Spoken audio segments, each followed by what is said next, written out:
ಈಗ ಪೂರ್ತಿ ಭಗವದ್ಗೀತೆಯ ಸಾರಾಂಶವನ್ನು ಒಂದು ಮಾತಿನಲ್ಲಿ ಹೇಳಬೇಕು ಅಂದರೆ, ಆಲೋಢ್ಯ ಸರ್ವಶಾಸ್ತ್ರಾಣಿ ವಿಚಾರ್ಯಶ್ಚ ಪುನಃ ಪುನಃ ಇದಮೇಕಂ ಸುನಿಷ್ಪನ್ನಂ ಧ್ಯೇಯೋ ನಾರಾಯಣ ಸದಾ. ವಿಷ್ಣುಗೂ ಕೃಷ್ಣನಿಗೂ ಇರುವಂತ ವ್ಯತ್ಯಾಸ ಏನು? ವೈಕುಂಠದಲ್ಲಿ ಭಗವಂತ ಅವನ ಮೂಡ್ ಏನು ಅಂದರೆ, ಅವನು ಅಖಿಲಾಂಡ ಕೋಟಿ ಬ್ರಹ್ಮಾಂಡ ನಾಯಕ. 4ನೇ ಅಧ್ಯಾಯದಲ್ಲಿ ಭಗವಂತ ಈ ಭಗವದ್ಗೀತೆಯ ಇತಿಹಾಸದ ಬಗ್ಗೆ ಹೇಳ್ತಾನೆ. ಭಗವದ್ಗೀತೆಯನ್ನ ಕೃಷ್ಣ ಅರ್ಜುನನಿಗೆ ಎಲ್ಲಿ ಯಾವಾಗ ಹೇಳಿದ್ರು? ಆ ಸಂದರ್ಭದಲ್ಲಿ ಕೃಷ್ಣನಿಗೆ ಎಷ್ಟು ವಯಸ್ಸಾಗಿತ್ತು? 18ನೇ ಅಧ್ಯಾಯದ 66ನೇ ಶ್ಲೋಕದಲ್ಲಿ ಕೃಷ್ಣ ಒಂದು ಮಾತನ್ನ ಹೇಳ್ತಾನೆ. ದಾಸರು ಕೂಡ ಇದನ್ನೇ ಹೇಳಿರೋದು. ಕಲಿಯುಗದೊಳು ಹರಿನಾಮವ ನೆನೆದರೆ ಉದ್ಧರಿಸುವವು ಕುಲಕೋಟಿಗಳು.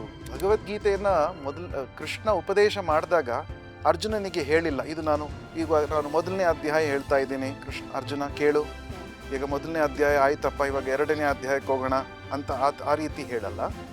ಆ 5ನೇ ಅಧ್ಯಾಯದ ಕಡೆಯ ಶ್ಲೋಕದಲ್ಲಿ ಕೃಷ್ಣ ಒಂದು ಪೀಸ್ ಫಾರ್ಮುಲಾವನ್ನು ಹೇಳ್ತಾನೆ.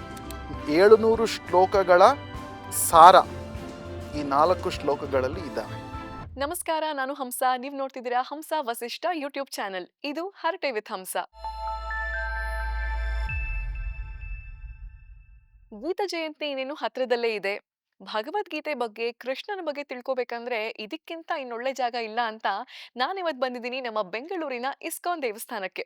ಭಗವದ್ಗೀತೆ ಬಗ್ಗೆ, ಭಗವದ್ಗೀತೆಯ ಸಾರಗಳ ಬಗ್ಗೆ, ಕೃಷ್ಣನ ಬಗ್ಗೆ ನಮಗೆ ಸಾಕಷ್ಟು ವಿಚಾರಗಳನ್ನ ತಿಳಿಸ್ಕೊಡೋದಕ್ಕೆ ನಮ್ ಜೊತೆನಲ್ಲಿದ್ದಾರೆ Shri Vigraha Prabhu, programme coordinator, youth empowerment programme, ISKCON Bangalore. ನಮಸ್ತೆ ಪ್ರಭು. ಹರೇ ಕೃಷ್ಣ. ಹರೇ ಕೃಷ್ಣ ಹಂಸ ಅವರೇ. ಹೇಗಿದ್ದೀರಿ ಪ್ರಭು? ನಾನು ಬಹಳ ಚೆನ್ನಾಗಿದ್ದೇನೆ, ಭಗವಂತನ ಕೃಪೆಯಿಂದ. ನೀವು ಹೇಗಿದ್ದೀರಾ? ನಾನು ತುಂಬಾ ಚೆನ್ನಾಗಿದ್ದೀನಿ. ತುಂಬಾ ಖುಷಿ ಆಗ್ತಿದೆ ಇವತ್ತು ನಿಮ್ ಜೊತೆ ಕೂತು ಮಾತುಕತೆ ನಡೆಸ್ತಿರೋದು. ತಮ್ಮಿಂದ ಕೃಷ್ಣನ್ ಬಗ್ಗೆ, ರಾಧೆ ಬಗ್ಗೆ, ಭಗವದ್ಗೀತೆ ಬಗ್ಗೆ ಸಾಕಷ್ಟು ವಿಚಾರಗಳನ್ನ ತಿಳ್ಕೊಳ್ಳೋ ಅಂತ ಹಂಬಲ ನಮ್ಗೆ. ದಯಮಾಡಿ ಎಲ್ಲ ತಿಳಿಸ್ಕೊಡ್ಬೇಕು. ಓ, ಖಂಡಿತವಾಗ್ಲು. ಮೊದಲೇ ಪ್ರಶ್ನೆ ನಂದು. ನಮ್ಮಲ್ಲಿ 3 ಕೋಟಿ ದೇವತೆಗಳಿದೆ ಅಂತ ಹೇಳ್ತಾರೆ, ಆದ್ರೆ ಕೃಷ್ಣನೇ ಯಾಕೆ ಸುಪ್ರೀಂ ಅಂತ? 33 ಕೋಟಿ ದೇವತೆಗಳು ನಮ್ಮಲ್ಲಿದ್ದಾರೆ ಅಂತ ವೈದಿಕ ಸಾಹಿತ್ಯದಿಂದ ನಮಗೆ ಗೊತ್ತಾಗುತ್ತೆ, ಗ್ರಂಥಗಳಿಂದ, ಶಾಸ್ತ್ರಗಳಿಂದ. ನಿಮ್ಮ ಪ್ರಶ್ನೆ, ಕೃಷ್ಣನೇ ಏಕೆ ಸುಪ್ರೀಂ, ಪರಮ ಪುರುಷ ಯಾಕೆ ಕೃಷ್ಣ ಅಂತ ನಿಮ್ಮ ಪ್ರಶ್ನೆ. ಹೌದು. ಬಹಳ ಉತ್ತಮವಾದ, ಬಹಳ ಚೆನ್ನಾಗಿರುವ ಪ್ರಶ್ನೆ. ಏನಂದ್ರೆ, ನಮ್ಮ ಜೀವನದಲ್ಲಿ ನಾವು ಏನೇ ಮಾಡ್ತಾ ಇದ್ರೂ ಕೂಡ ಒಂದು ರೀತಿಯ ಉತ್ಸುಕತೆ, ತಿಳಿದುಕೊಳ್ಳುವಂತಹ ಉತ್ಸುಕತೆ, ಜಿಜ್ಞಾಸುತನ ಇರಬೇಕು ನಮ್ಮಲ್ಲಿ. ಸೊ ಆ ಪ್ರಶ್ನೆ ಬಹಳ ಚೆನ್ನಾಗಿ ಕೇಳಿದ್ದೀರಾ. ನಾವು ಯಾವುದೇ ಒಂದು ಸಬ್ಜೆಕ್ಟ್ ಅನ್ನು ತಗೊಂಡಾಗ ಆ ಸಬ್ಜೆಕ್ಟಿನ ಬಗ್ಗೆ ನಮಗೆ ತಿಳುವಳಿಕೆ ಬೇಕು ಅಂದರೆ ನಾವು ಆ ಸಬ್ಜೆಕ್ಟಿಗೆ ಸಂಬಂಧಪಟ್ಟಂತಹ ಗ್ರಂಥಗಳನ್ನು ಓದಬೇಕು. ಆ ಸಬ್ಜೆಕ್ಟಿನಲ್ಲಿ ಎಕ್ಸ್ಪರ್ಟೀಸ್ ಪಡೆದಿರುವ ಜನರ ಅಭಿಪ್ರಾಯವನ್ನು ನಾವು ಕೇಳಬೇಕು. ಅವರಿಂದ ನಾವು ಅಧಿಕೃತವಾದ ಜ್ಞಾನವನ್ನು ಪಡೆದಾಗ ಆ ಸಬ್ಜೆಕ್ಟಿನ ಬಗ್ಗೆ ನಮಗೆ ಹೆಚ್ಚು ತಿಳುವಳಿಕೆ, ಸರಿಯಾದ ನಿಖರವಾದ ತಿಳುವಳಿಕೆ ನಮಗೆ ಬರೋದಕ್ಕೆ ಸಾಧ್ಯ ಆಗುತ್ತೆ. ಅದೇ ರೀತಿ ಈ ಆಧ್ಯಾತ್ಮಿಕತೆಯಲ್ಲೂ ಕೂಡ ನಮಗೆ ನಿಜವಾದ ಸರಿಯಾದ ಜ್ಞಾನ ನಮಗೆ ಸಿಗಬೇಕು ಅಂದರೆ ನಾವು ಶಾಸ್ತ್ರಗಳನ್ನು ಓದಬೇಕು, ಮತ್ತೆ ಅಧಿಕೃತ ಗುರುಗಳಿಂದ ನಾವು ಜ್ಞಾನವನ್ನು ಪಡಿಬೇಕು. ಅನೇಕ ಪುರಾಣಗಳನ್ನು ವ್ಯಾಸದೇವರು ಅಥವಾ ವೇದವ್ಯಾಸರು ರಚನೆ ಮಾಡಿದ್ದಾರೆ. ಈ ಎಲ್ಲ ಪುರಾಣಗಳಲ್ಲಿ ಹೇಳಿರುವುದು ಒಂದೇ ಮಾತು. ಏನು? ನಾವು ಭಗವಂತನ ಭಕ್ತರಾಗಬೇಕು, ನಾವು ಭಗವಂತನ ಅಂಶ. ನಾವು ಯಾವಾಗ ಭಗವಂತನ ಜೊತೆ ನಮ್ಮ ಸಂಬಂಧವನ್ನು ಸ್ಥಾಪಿಸ್ತೇವೋ ಆಗ ನಾವು ಸಂತೋಷದಿಂದ ಇರೋದಕ್ಕೆ ಸಾಧ್ಯ ಅನ್ನುವುದು ಈ ಎಲ್ಲ ಪುರಾಣಗಳು, ಎಲ್ಲ ವೈದಿಕ ಗ್ರಂಥಗಳಿಂದ ನಮಗೆ ಕಂಡುಬರುವ ಒಂದೇ ಒಂದು ಇಂಪಾರ್ಟೆಂಟ್ ಆದ ಒಂದು ಉಪದೇಶ. ಎಲ್ಲ ಗ್ರಂಥಗಳನ್ನು ಬರೆದ ನಂತರ ತಮ್ಮ ಅತ್ಯುನ್ನತ ಜ್ಞಾನದ ಅವಧಿಯಲ್ಲಿ ವೇದವ್ಯಾಸರು ಶ್ರೀಮದ್ ಭಾಗವತ ಎನ್ನುವ ಒಂದು ಗ್ರಂಥವನ್ನು ರಚನೆ ಮಾಡ್ತಾರೆ. ಆ ಭಾಗವತ ಅಥವಾ ಶ್ರೀಮದ್ ಭಾಗವತಂ, ಭಾಗವತ ಪುರಾಣ ಅಂತ ನಾವು ಕರೀತೇವೆ. ಈ ಭಾಗವತ ಪುರಾಣದಲ್ಲಿ ಏನನ್ನ ಹೇಳಿದ್ದಾರೆ? ಮೊದಲನೆಯ ಶ್ಲೋಕದಲ್ಲಿ ಓಂ ನಮೋ ಭಗವತೆ ವಾಸುದೇವಾಯ ಸತ್ಯಂ ಪರಂ ಧೀಮಹಿ. ಪರಮ ಸತ್ಯವಾದ ವಾಸುದೇವನನ್ನ ಕೃಷ್ಣನನ್ನ ನಾವು ಧ್ಯಾನಿಸೋಣ ಅಂತ ಅದರಿಂದ ಈ ಗ್ರಂಥ ಶುರುವಾಗುತ್ತೆ. ಹ್ಮ್. ಮತ್ತೆ ಅನೇಕ ರೀತಿಯ ಅವತಾರಗಳನ್ನು ಉಲ್ಲೇಖ ಮಾಡ್ತಾರೆ ಆ ಗ್ರಂಥದಲ್ಲಿ. ಆ ಎಲ್ಲ ಆ ಎಲ್ಲ ಅವತಾರಗಳನ್ನ ಉಲ್ಲೇಖ ಮಾಡಿದ ನಂತರ ಕಡೆಯಲ್ಲಿ ಒಂದು ಮಾತನ್ನು ಹೇಳ್ತಾರೆ ವ್ಯಾಸದೇವರು. ಏನು ಅಂದ್ರೆ, ಕೃಷ್ಣಸ್ತು ಭಗವಾನ್ ಸ್ವಯಂ. ಹ್ಮ್. ಈ ಎಲ್ಲ ಅವತಾರಗಳು ಭಗವಂತನ ಅಂಶಾವತಾರಗಳಾಗಿದ್ದಾವೆ. ಆದರೆ ಕೃಷ್ಣ ಅನ್ನುವವನು ಪರಮಸತ್ಯ, ಅವನು ಸ್ವತಃ ಭಗವಂತನೇ ಆಗಿದ್ದಾನೆ ಅಂತ. ಭಗವದ್ಗೀತೆಯ 10ನೇ ಅಧ್ಯಾಯದಲ್ಲೂ ಕೂಡ ಈ ಮಾತು ಬರುತ್ತೆ. ಪರಂ ಬ್ರಹ್ಮ ಪರಂಧಾಮ ಪವಿತ್ರಂ ಪರಮಂ ಭವಾನ್. ಹ್ಮ್. ಹ್ಮ್. ಅಂದ್ರೆ ಅರ್ಜುನ ಭಗವಂತನಿಗೆ, ಕೃಷ್ಣನಿಗೆ ಪ್ರಾರ್ಥನೆಯನ್ನ ಮಾಡ್ತಾನೆ. ಓ ಕೃಷ್ಣ, ನೀನು ಸಾಮಾನ್ಯವಾದ ಮನುಷ್ಯ ಅಲ್ಲ, ನೀನು ಪರಬ್ರಹ್ಮ, ಪರಾತ್ಪರ ಶಕ್ತಿ, ನೀನು ಪರಾತ್ಪರ ವ್ಯಕ್ತಿ, ದೇವೋತ್ತಮ ಪರಮ ಪುರುಷ ನೀನು. ಸೊ ಇದರಿಂದ ಕೂಡ ನಮಗೆ ಏನು ಅರ್ಥ ಆಗುತ್ತೆ ಅಂದ್ರೆ, ಕೃಷ್ಣ ಅನ್ನುವವನು ಸಾಮಾನ್ಯವಾದ ಮನುಷ್ಯನಲ್ಲ. ಇನ್ನೊಂದು ಏನು ಅಂದ್ರೆ, ಭಗವಂತನೇ ಹೇಳುವ ರೀತಿ ಭಗವದ್ಗೀತೆಯಲ್ಲಿ, ಅಹಂ ಆದಿರ್ಹಿ ದೇವಾಣಾಂ. ಎಲ್ಲಾ ದೇವತೆಗಳಿಗೂ ಆದಿ ನಾನೇ, ಎಲ್ಲಾ ದೇವತೆಗಳ ಮೂಲ ಪುರುಷ ನಾನೇ ಎನ್ನುವುದು ಭಗವಂತನ ಮಾತಾಗಿದೆ. ಮತ್ತೆ ಅನೇಕ ಗ್ರಂಥಗಳಲ್ಲಿ ನೀವು ಓದಿದಾಗ ನಿಮಗೆ ಒಂದು ಲಿಂಗ ಪುರಾಣದಲ್ಲಿ ಒಂದು ಒಳ್ಳೆಯ ಒಂದು ಶ್ಲೋಕ ಸಿಗುತ್ತೆ ನಿಮಗೆ. ನಮ್ಮ ಗುರುಗಳಾದ ಶ್ರೀಲ ಪ್ರಭುಪಾದರು ಈ ಶ್ಲೋಕವನ್ನು ಒಂದು ಕಡೆ ಭಾಗವತದ ಭಾವಾರ್ಥದಲ್ಲಿ ಉಲ್ಲೇಖ ಮಾಡ್ತಾರೆ. ಆಲೋಢ್ಯ ಸರ್ವಶಾಸ್ತ್ರಾಣಿ ವಿಚಾರ್ಯಶ್ಚ ಪುನಃ ಪುನಃ ಇದಮೇಕಂ ಸುನಿಷ್ಪನ್ನಂ ಧ್ಯೇಯೋ ನಾರಾಯಣ ಸದಾ. ಇದರ ಅರ್ಥ ಏನು ಅಂದ್ರೆ, ಎಲ್ಲ ಶಾಸ್ತ್ರಗಳನ್ನ ನೀವು ಸರಿಯಾಗಿ ಅಧ್ಯಯನ ಮಾಡಿದ ನಂತರ, ಆ ಎಲ್ಲ ಶಾಸ್ತ್ರಗಳಲ್ಲಿ ನಿಮಗೆ ತಿಳಿದು ಬಂದಿರುವ ವಿಷಯವನ್ನ ಕೂಲಂಕುಷವಾಗಿ ಯೋಚನೆ ಮಾಡಿದ ನಂತರ ನಿಮಗೆ ಒಂದು ಮಾತು ಮಾತ್ರ ಸ್ಪಷ್ಟವಾಗಿ ನಿಮಗೆ ನೀವು ಮನಗಾಣ್ತೀರಾ.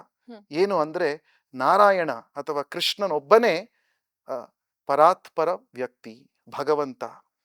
ಸೊ ಹೀಗಾಗಿ ನಾವು ಆಚಾರ್ಯರ ಮುಖೇನ, ವೈದಿಕ ಗ್ರಂಥಗಳ ಅಧ್ಯಯನದ ಮುಖೇನ ನಮಗೆ ಬರುವ ಒಂದು ಮಾತು ಅಥವಾ ಒಂದು ಸಾರಾಂಶ ಏನು ಅಂದ್ರೆ, ಕೃಷ್ಣ ದೇವೋತ್ತಮ ಪರಮಪುರುಷ. 5000 ವರ್ಷಗಳ ಹಿಂದೆ ಭಗವಂತ ಅವತಾರ ಮಾಡ್ತಾನೆ ಈ ಪ್ರಪಂಚದಲ್ಲಿ. ಅನೇಕ ಲೀಲೆಗಳನ್ನ ಮಾಡ್ತಾನೆ. ಆ ಲೀಲೆಗಳಿಂದಲೂ ಕೂಡ ನಮಗೆ ತಿಳಿದು ಬರುವ ಮಾತು ಇದೆ. ಉದಾಹರಣೆಗೆ, ನಿಮಗೆ ಗೋವರ್ಧನ ಲೀಲೆ ಗೊತ್ತಿದೆ. 7 ದಿವಸಗಳ ಕಾಲ ಕೃಷ್ಣ ತನ್ನ ಎಡಗೈನ ಕಿರುಬೆರಳಿನ ಮೇಲೆ ಗೋವರ್ಧನ ಪರ್ವತವನ್ನು ಎತ್ತಿ ಆ ಎಲ್ಲ ವ್ರಜವಾಸಿಗಳಿಗೆ ಇಂದ್ರನ ಕೋಪದಿಂದ ಬಂದ ಮಳೆಯಿಂದ ಅವರಿಗೆ ಪ್ರೊಟೆಕ್ಷನ್ ಅನ್ನ ಕೊಡ್ತಾನೆ. ಆಗಲೂ ನಮ್ಗೆ ಏನು ಅರ್ಥ ಆಗುತ್ತೆ ಅಂದ್ರೆ, ಇಂದ್ರ ಎಲ್ಲ ದೇವತೆಗಳಿಗೆ ರಾಜ ಆಗಿದ್ರೂ ಕೂಡ ಕೃಷ್ಣನ ಮುಂದೆ ಇಂದ್ರನ ಶಕ್ತಿ ಕೆಲಸ ಮಾಡಲಿಲ್ಲ. ಅದಾದ ನಂತರ ಬ್ರಹ್ಮ ವಿಮೋಹನ ಲೀಲೆ ಅಂತ ಒಂದು ಬರುತ್ತೆ. ನೀವು ಭಾಗವತದಲ್ಲಿ ಓದಿದ್ರೆ 10ನೇ ಸ್ಕಂದದಲ್ಲಿ.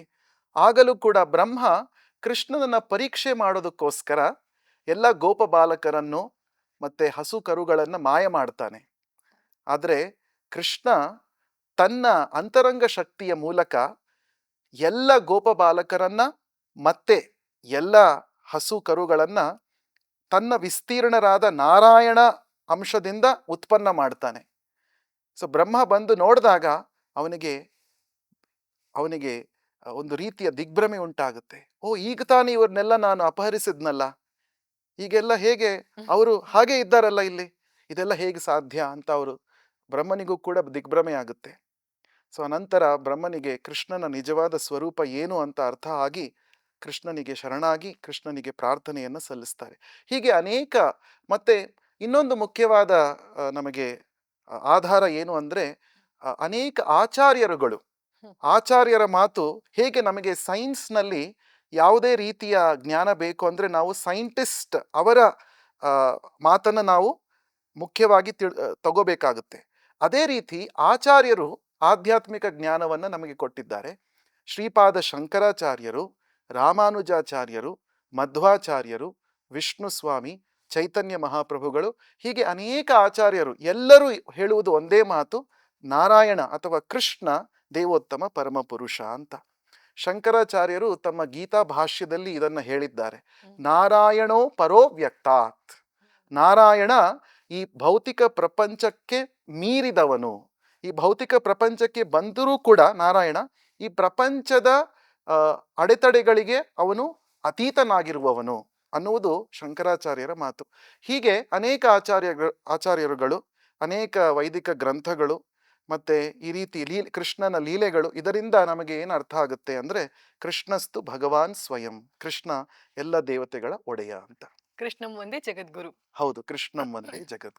ಪ್ರಭು, ಈಗ ವಿಷ್ಣುಗೂ ಕೃಷ್ಣನಿಗೂ ಇರುವಂತ ವ್ಯತ್ಯಾಸ ಏನು? ಇದು ಬಹಳ ಇನ್ನು ಚೆನ್ನಾಗಿರುವ ಪ್ರಶ್ನೆ.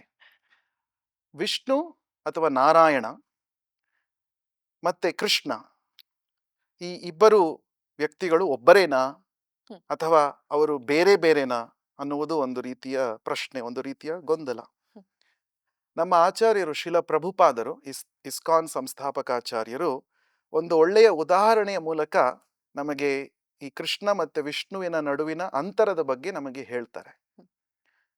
ಉದಾಹರಣೆಗೆ ನೀವು ಏನು ಉದಾಹರಣೆ ಕೊಡ್ತಾರೆ ಅಂದ್ರೆ, ಒಂದು ಹೈಕೋರ್ಟ್ ನ್ಯಾಯಾಲಯದ ಕಾರ್ಯ, ಅವರ ನ್ಯಾಯಾಲಯಕ್ಕೆ ನೀವು ಹೋದಾಗ, ಕೋರ್ಟ್ ರೂಮ್ಗೆ ಹೋದಾಗ, ಎಲ್ಲರೂ ಜಡ್ಜ್ ಬಂದಾಗ, ನ್ಯಾಯಮೂರ್ತಿ ಅಲ್ಲಿ ಬಂದಾಗ ಆರ್ಡರ್ ಆರ್ಡರ್ ಅಂತ ಹೇಳ್ತಾರೆ. ಅಂದ್ರೆ ಎಲ್ಲರೂ ಸಾವಧಾನರಾಗಿರಿ, ಈಗ ನ್ಯಾಯಮೂರ್ತಿಗಳು ಬರ್ತಾ ಇದ್ದಾರೆ, ಯಾರು ಶಬ್ದವನ್ನು ಮಾಡಬಾರ್ದು, ನಿಶ್ಶಬ್ದರಾಗಿರ್ಬೇಕು ಅಂತ ಹೇಳ್ತಾರೆ. ಆ ನ್ಯಾಯಮೂರ್ತಿಗಳು ಬಂದ ತಕ್ಷಣ ಎಲ್ಲರೂ ಎದ್ದು ನಿಂತು ತಮ್ಮ ಗೌರವವನ್ನ ಸೂಚಿಸ್ತಾರೆ ಅಲ್ವಾ? ಮತ್ತೆ ಆ ನ್ಯಾಯಮೂರ್ತಿಗಳನ್ನ ಉದ್ದೇಶಿಸಿ ಮಾತಾಡುವಾಗ ಆ ಲಾಯರ್ಗಳು ಅವರು ಏನು ಹೇಳ್ತಾರೆ? ಮೈ ಲಾರ್ಡ್, ಮೈ ಲಾರ್ಡ್ ಅಂತ ಹೇಳ್ತಾರೆ. ಅಂದ್ರೆ ಗೌರವ ಸೂಚಕವಾಗಿ ಅವರು ಹೇಳ್ತಾರೆ ಆ ರೀತಿ. ಸೊ ಅವರು ಹೇಳಿದ್ದೇ ಕಡೆಯ ಮಾತು, ಅವರು ಹೇಳಿದ್ದೇ ಶಾಸನ, ಯಾರು ಅವರನ್ನ ಅಪೋಸ್ ಮಾಡಕ್ ಸಾಧ್ಯ ಇಲ್ಲ. ಅದು ಅವರ ಸ್ಥಾನ, ಆ ನ್ಯಾಯಮೂರ್ತಿಗಳ ಸ್ಥಾನ ಆ ಕೋರ್ಟ್ ರೂಮಿನಲ್ಲಿ. ಆ ಎಲ್ಲ ಕೋರ್ಟಿನ ಕಾರ್ಯಕಲಾಪಗಳನ್ನು ಮುಗಿಸಿದ ಮೇಲೆ ಅವರು ತಮ್ಮ ಮನೆಗೆ ಹೊರಡ್ತಾರೆ. ಆ ಮನೆಯಲ್ಲಿ ಅವರಿಗೆ ಒಂದು ಪುಟ್ಟ ಮೊಮ್ಮಗ ಇರ್ತಾನೆ ಅಂತ ಇಟ್ಕೊಳ್ಳಿ. ಆ ಮೊಮ್ಮಗ ಏನು ಹೇಳ್ತಾನೆ ಆ ಜಡ್ಜ್ಗೆ, ಹೈಕೋರ್ಟ್ ಜಡ್ಜ್ಗೆ, ಓ ತಾತ, ನಾನು ಆನೆ ಜಂಬೂ ಸವಾರಿ ಮಾಡಬೇಕು ನಿನ್ನ ಮೇಲೆ, ಆನೆಯಾಗು ಅಥವಾ ಕುದುರೆಯಾಗು, ನಾನು ನಿನ್ನ ಮೇಲೆ ಕೂತು ಸವಾರಿ ಮಾಡಬೇಕು ಅಂತ ಹೇಳ್ತಾರೆ ಆ ಹುಡುಗ. ಆಗ ಏನು ಹೇಳ್ತಾನೆ ನ್ಯಾಯಮೂರ್ತಿಗಳು? ಏನು ಹೇಳ್ತಾರೆ? ಓ ಇಲ್ಲ, ನಾನು ಜಡ್ಜು, ಇದು ಆಗೋದಿಲ್ಲ ಅಂತ ಹೇಳ್ತಾನೆ. ಇಲ್ಲ, ಅವನು ಕುದುರೆ ಅಥವಾ ಆನೆ ಆಗ್ತಾನೆ, ಮತ್ತೆ ಆ ಮೊಮ್ಮಗ ಅವನ ಮೇಲೆ, ಆ ಜಡ್ಜಿನ ಮೇಲೆ ಸವಾರಿ ಮಾಡ್ತಾನೆ. ಸೊ ಪ್ರಭುಪಾದರು ಈ ಉದಾಹರಣೆಯಿಂದ ಏನು ಹೇಳಕ್ ಹೊರಟಿದ್ದಾರೆ ಅಂದ್ರೆ, ವೈಕುಂಠದಲ್ಲಿ ಭಗವಂತ ಅವನ ಮೂಡ್ ಏನು ಅಂದ್ರೆ, ಅವನು ಅಖಿಲಾಂಡ ಕೋಟಿ ಬ್ರಹ್ಮಾಂಡ ನಾಯಕ. ಎಲ್ಲ ದೇವಾನು ದೇವತೆಗಳು ಅವನನ್ನ ಮೈ ಲಾರ್ಡ್, ಓ ಭಗವಂತ, ಓ ತಂದೆ, ಆ ರೀತಿಯಾಗಿ ಉದ್ದೇಶಿಸಿ ಪ್ರಾರ್ಥನೆಗಳನ್ನ ಮಾಡ್ತಾರೆ. ಆದರೆ ಅದೇ ಭಗವಂತ ವೃಂದಾವನಕ್ಕೆ ಬಂದಾಗ ಅವನು ಆ ಐಶ್ವರ್ಯ ಭಾವವನ್ನು ಬಿಟ್ಟು ತನ್ನ ಭಕ್ತರೊಡನೆ ಇನ್ನೂ ಸಹಜವಾಗಿ, ಇನ್ನೂ ಕ್ಲೋಸ್ ಆಗಿ ಅವನು ನಡೆದುಕೊಳ್ತಾನೆ. ಹೈಕೋರ್ಟ್ ಜಡ್ಜ್ ಮನೆಗೆ ಬಂದಾಗ ಹೇಗೆ ತಾತನ ಅಂದ್ರೆ ಮೊಮ್ಮಗ ಹೇಳಿದ ರೀತಿ ನಡ್ಕೊಳ್ತಾನೋ, ಆ ರೀತಿ ನಾವು ನೋಡಿದ್ರೆ ವೃಂದಾವನದಲ್ಲಿ ಅನೇಕ ಪೇಂಟಿಂಗ್ಸ್ ಅನ್ನ ನೀವು ನೋಡಿರ್ತೀರಾ. ಕೃಷ್ಣ ಮತ್ತೆ ಗೋಪ ಬಾಲಕರು ಜೊತೆಯಲ್ಲಿ ಕೂತ್ಕೊಂಡು ಊಟ ಮಾಡ್ತಾರೆ. ಕೃಷ್ಣನ ಹೆಗಲ ಮೇಲೆ ಕೈ ಹಾಕಿ ಗೋಪ ಬಾಲಕರು ಆಟವನ್ನ ಆಡ್ತಾರೆ. So he is more accessible as Krishna. So ಒಬ್ಬ ಆಚಾರ್ಯರು, ನಮ್ಮ ಗೌಡಿಯ ವೈಷ್ಣವ ಸಂಪ್ರದಾಯದಿಂದ ಒಬ್ಬರು ಆಚಾರ್ಯರಿದ್ದಾರೆ. ಅವರು ರೂಪ ಗೋಸ್ವಾಮಿಗಳು ಅಂತ ಅವರ ಹೆಸರು. ಅವರು ಚೈತನ್ಯ ಮಹಾಪ್ರಭುಗಳ ಶಿಷ್ಯರು. ಅವರು ಅನೇಕ ಗ್ರಂಥಗಳನ್ನು ಅಧ್ಯಯನ ಮಾಡಿ 64 ಗುಣಗಳನ್ನ, ಭಗವಂತ ಕೃಷ್ಣನಲ್ಲಿ 64 ಗುಣಗಳು ಇದ್ದಾವೆ ಅಂತ ಅವರು ಸಾಬೀತು ಮಾಡಿದ್ದಾರೆ. ಈ 64 ಗುಣಗಳಲ್ಲಿ 60 ಗುಣಗಳು ನಾರಾಯಣ ಅಥವಾ ವಿಷ್ಣುವಿನಲ್ಲಿ ನೋಡಬಹುದು ನಾವು. ಆದರೆ ಕಡೆಯ 4 ಗುಣಗಳು ಮಾತ್ರ ಕೃಷ್ಣನಲ್ಲಿ ಮಾತ್ರ ನಾವು ಕಾಣಬಹುದು ಅಂತ ಅವರು ಹೇಳ್ತಾರೆ. ಹ್ಮ್. ಯಾವುದು ಈ 4 ಗುಣಗಳು ಅಂದ್ರೆ, ಹ್ಮ್. ಮೊದಲನೆಯದು ರೂಪ ಮಾಧುರ್ಯ. ಕೃಷ್ಣನ ರೂಪ, ಕೃಷ್ಣ ಹೇಗೆ ನೋಡಿದರೆ ಸಾಕು, ಒಂದು ನೇತ್ರೋತ್ಸವ, ಕೃಷ್ಣನನ್ನ ದರ್ಶನ ಮಾಡಿದ್ರೆ ನಮಗೆ ಒಂದು ಕಣ್ಣುಗಳಿಗೆ ಹಬ್ಬದ ರೀತಿ ಇರುತ್ತೆ. ಹೌದು. ಸೊ ಅಂತಹದು ಅವನ ರೂಪ. ಕಂದರ್ಪ ಕೋಟಿ ಕಮನೀಯ ವಿಶೇಷ ಶೋಭಂ ಗೋವಿಂದಂ ಆದಿಪುರುಷಂ ತಮಹಂ ಭಜಾಮಿ. ಅಂದ್ರೆ ಕೋಟ್ಯಂತರ ಮನ್ಮಥರ ಆ, ರೂಪ ಲಾವಣ್ಯಗಳು ಕೃಷ್ಣನ ಮುಂದೆ ನಿವಾಳಿಸಿ ಹಾಗೆ ಬಿಸಾಕ್ಬಿಡ್ಬೇಕು. ಆ ರೀತಿ ಕೃಷ್ಣನ ರೂಪ ಲಾವಣ್ಯಗಳು, ಅದು ರೂಪ ಮಾಧುರ್ಯ. ಹ್ಮ್. ಮತ್ತೆ ಕೃಷ್ಣನ ವೇಣು ಮಾಧುರ್ಯ. ಹ್ಮ್. ಕೃಷ್ಣ ತನ್ನ ವೇಣುಗಾನವನ್ನ ಮಾಡ್ತಾ ಇರುವಾಗ, ಕೊಳಲನ್ನು ಊದ್ತಾ ಇರುವಾಗ ಭಾಗವತದಲ್ಲಿ ಒಂದು ಉಲ್ಲೇಖ ಬರುತ್ತೆ. ಹ್ಮ್. ಎಲ್ಲ ದೇವತೆಗಳು ಕೂಡ ಆ ವೇಣುಗಾನಕ್ಕೆ ಸೋತು ಬಿಡ್ತಾರೆ. ಹ್ಮ್. ಅವ್ರು ಮಾಡ್ತಿರುವ ಕೆಲಸಗಳನ್ನೆಲ್ಲ ಬಿಟ್ಟು ಈ ಎಂಥದಪ್ಪ ಈ ಮಧುರವಾದ ಈ ವೇಣುಗಾನ ಅಂತ, ಆ ರೀತಿ. ಹ್ಮ್. ಸೊ ಅದು ತ್ರಿಜಗನ್ ಮಾನಸಾಕರ್ಷಿ ಅಂತ. ಹ್ಮ್. 3 ಲೋಕಗಳಲ್ಲೂ ಇರುವ ಜನರ ಮನಸ್ಸನ್ನು ಆಕರ್ಷಿಸುತ್ತಾನೆ ಕೃಷ್ಣ ತನ್ನ ವೇಣುಗಾನದಿಂದ. ಮತ್ತೆ ಲೀಲಾ ಮಾಧುರ್ಯ ಮೂರನೇದು. ಯಾವುದೇ ರೀತಿಯ ಬೇರೆ ಅವತಾರಗಳಲ್ಲಿ ಕೃಷ್ಣ ಇಂತಹ ಮಧುರವಾದ ಲೀಲೆಗಳನ್ನು ಮಾಡಲೇ ಇಲ್ಲ ಭಗವಂತ. ಆದ್ರೆ ಕೃಷ್ಣಾವತಾರದಲ್ಲಿ ಮಾತ್ರ ಅನೇಕ ಲೀಲೆಗಳನ್ನ ಭಗವಂತ ಮಾಡಿದ್ದಾನೆ, ಮಧುರವಾದ ಲೀಲೆಗಳನ್ನ ಮಾಡಿದ್ದಾನೆ. ಸೊ ಅದು ಲೀಲಾ ಮಾಧುರ್ಯ. ಮತ್ತೆ ಕಡೆಯದು ಪ್ರೇಮ ಮಾಧುರ್ಯ. ಕೃಷ್ಣ ತನ್ನ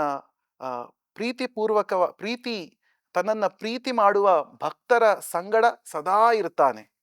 ನೀವು ಯಾವುದೇ ಒಂದು ಕೃಷ್ಣನ ಪೇಂಟಿಂಗ್ ಅನ್ನ ನೋಡಿ, ಕೃಷ್ಣ ಯಾವಾಗ್ಲೂ ಒಬ್ಬಂಟಿಗನಾಗಿ ಇರೋದೇ ಇಲ್ಲ. ಕನಿಷ್ಠ ಪಕ್ಷ ಒಂದು ಮರವೋ ಅಥವಾ ಒಂದು ಪ್ರಾಣಿ ಪಕ್ಷಿ, ಒಂದು ಹಸು ಅಥವಾ ಒಂದು ಗಿಳಿ ಕೃಷ್ಣನ ಬಳಿ ಇರುತ್ತೆ. ಅದು ಕೃಷ್ಣನ ಆಕರ್ಷಣೆಯ ಶಕ್ತಿ, ಅದು ಅವನ ಪ್ರೇಮ ಶಕ್ತಿ ಇದು. ಸೊ ಈ 4 ಲಕ್ಷಣಗಳು ಕೃಷ್ಣನಲ್ಲಿ ಇದೆ ಅಂತ ರೂಪ ಗೋಸ್ವಾಮಿಗಳು ಹೇಳ್ತಾರೆ. ಸೊ ಇದು ಭಗವಂತನಾದ ನಾರಾಯಣ ಮತ್ತೆ ಕೃಷ್ಣನಿಗಿರುವ ವ್ಯತ್ಯಾಸ. ಇಬ್ಬರೂ ಒಂದೇ ವ್ಯಕ್ತಿ, ಆದ್ರೆ ಅವನ ಮೂಡ್ ವೈಕುಂಠದಲ್ಲಿ ಒಂದು ರೀತಿಯ ಮೂಡು, ಮತ್ತೆ ವೃಂದಾವನದಲ್ಲಿ ಇನ್ನೊಂದು ರೀತಿಯ ಮೂಡು. ಪ್ರಭು ಕೃಷ್ಣನಿಗೆ ಸರೆಂಡರ್ ಆಗ್ಬೇಕು ಅಂದ್ರೆ ಹೇಗೆ ಅಂತ?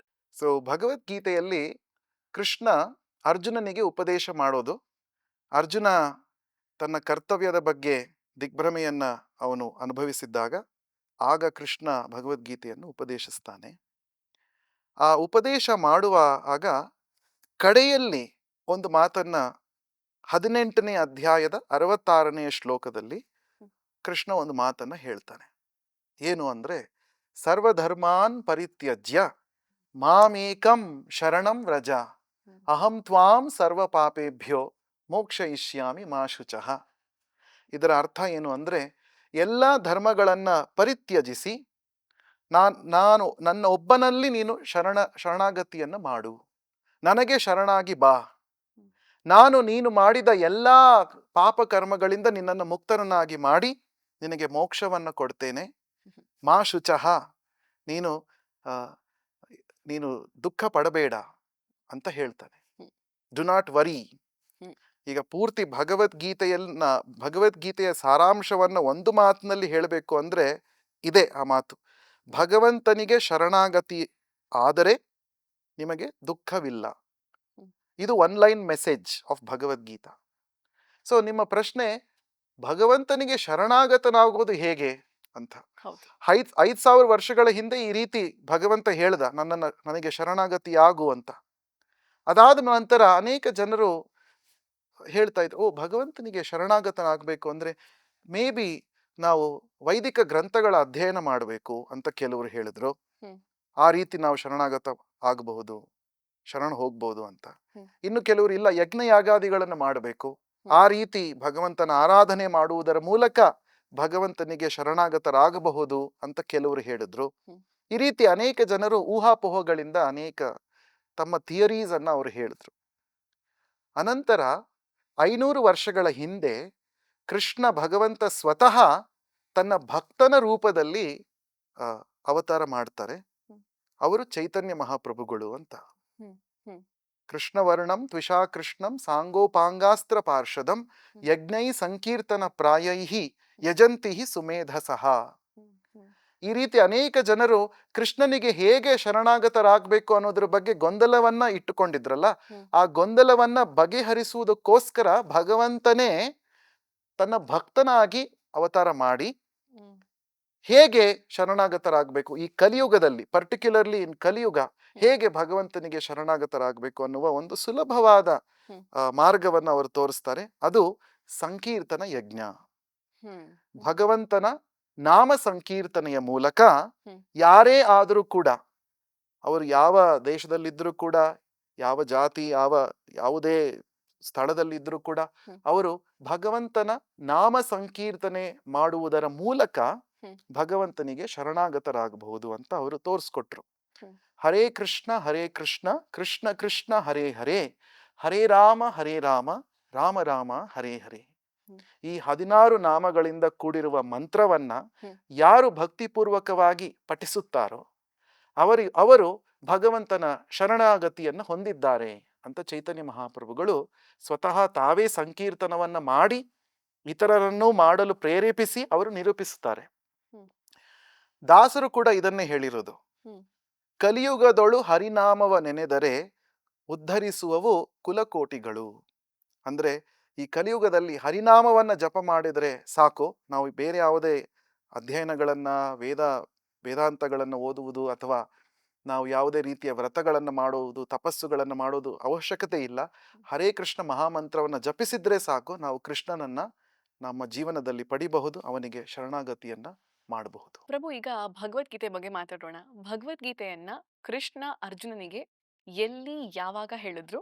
ಆ ಸಂದರ್ಭದಲ್ಲಿ ಕೃಷ್ಣನಿಗೆ ಎಷ್ಟು ವಯಸ್ಸಾಗಿತ್ತು? ಸೊ ಭಗವದ್ಗೀತೆ ನಮಗೆಲ್ಲ ತಿಳಿದಿರುವ ಹಾಗೆ, ಕೃಷ್ಣ ತನ್ನ ಫ್ರೆಂಡ್, ತನ್ನ ಸಖನಾದ ಅರ್ಜುನನಿಗೆ ಉಪದೇಶ ಮಾಡ್ತಾನೆ. ಎಲ್ಲಿ ಅಂದ್ರೆ ಕುರುಕ್ಷೇತ್ರದ ರಣಭೂಮಿಯಲ್ಲಿ. ಜನರಲಿ ಇವತ್ತು ನಾವು ಭಗವದ್ಗೀತೆಯ ಕ್ಲಾಸ್ ಅನ್ನ ನಾವು ಒಂದು ಒಳ್ಳೆಯ ಕ್ಲಾಸ್ ರೂಮಿನಲ್ಲಿ ನಾವು ಅದರ ಬಗ್ಗೆ ಚಿಂತನೆಯನ್ನು ಮಾಡ್ತೇವೆ, ಕ್ಲಾಸ್ ಅನ್ನು ಕೇಳ್ತೇವೆ. ಆದ್ರೆ ಪ್ರಪ್ರಥಮ ಬಾರಿಗೆ ಭಗವಂತ ಯುದ್ಧ ಭೂಮಿಯಲ್ಲಿ ತನ್ನ ಸ್ನೇಹಿತನಿಗೆ, ತನ್ನ ಭಕ್ತನಾದ ಅರ್ಜುನನಿಗೆ ಉಪದೇಶವನ್ನ ಮಾಡ್ತಾನೆ.